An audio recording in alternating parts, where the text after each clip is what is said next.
Hello everyone, তোমরা সবাই কেমন আছো?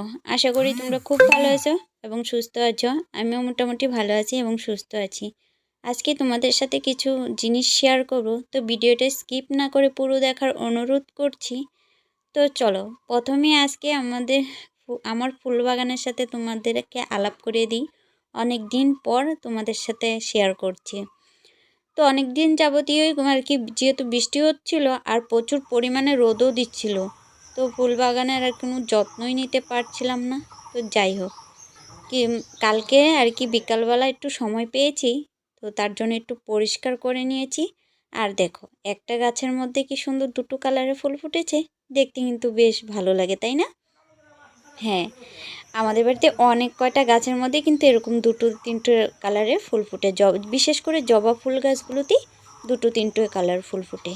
তো দেখো, এখানে এই চিমটি ফুল গাছগুলো কি অসাধারণ না? কালারগুলো ফুল ফুটছে আর কি সুন্দর লাগছে। যাই হোক, এখন বর্ষাকাল, তাই ফুলগুলো এখন প্রতিদিনিয়তেই কিন্তু ফুটে।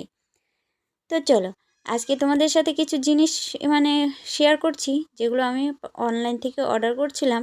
সেগুলো তোমাদের সাথে শেয়ার করা হয়নি, তো ভাবলাম তোমাদের সাথে শেয়ার করি।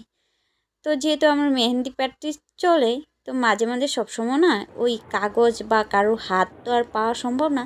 আর নিজের হাতে তো পড়ার তো সময়ই হয় না, যে নিজের হাতেও প্র্যাকটিস করা হয় না। যেহেতু ছোট বাচ্চা থাকলে যখন তখন উঠে যেতে হয়, তো নিজের হাতে মেহেন্দি পরে বসে থাকলে তো হয় না, তো ভালো লাগে না। তার কারণে প্রতিনিয়ত তো কাগজে মেহেন্দি করি, তার কারণে কিন্তু আমি দুটো হাত অর্ডার করেছি। তো কেমন হয়েছে? আর সাথে কিন্তু আমি এটা পরের দিন এসেছিল, সেটা আমি রাত্রেবেলা আনবক্সিং করছি, তাই আর কি তোমাদেরকে এই যে দেরি হয়ে গেল দেখানো আর কি।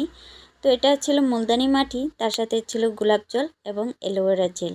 এটা কিন্তু অসাধারণ একটা ফেস প্যাক বানানো যায়।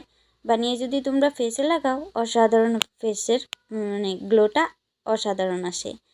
যেহেতু আমরা অনেকেই রোদ্রে পড়ে আর অনেকেই কিন্তু ফেসিয়াল করতে চায় না, তো তারা কিন্তু এই মুলতানি মাটি দিয়ে কিন্তু অসাধারণ অসাধারণ প্যাক বানানো যায়। তো সেভাবে কিন্তু ইউজ করতে পারো। তো আমি মাঝে মধ্যে ইউজ করি, কিন্তু আমি সবসময় নিজেকে যত্নই করতে পারি না, টাইমই পাই না। তার ফাঁকেও কিন্তু নিজেকে যত্ন করার একটু চেষ্টা করি। তো যাই হোক, আর যখন একটু রাত্রেবেলা তোমাদের কাজ করছিলাম, তো ভাবলাম তোমাদের সাথে একটু শেয়ার করাই যাক যে আমি কী কাজ করি। রাত্রেবেলাও কিন্তু অনেক কাজ করি।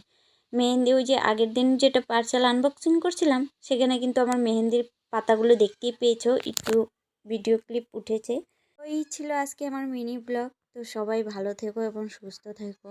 লং ভিডিও দেওয়ার চেষ্টা করব, কিন্তু আমার দুদিন ধরে হচ্ছে না, তো আশা করি। টাটা।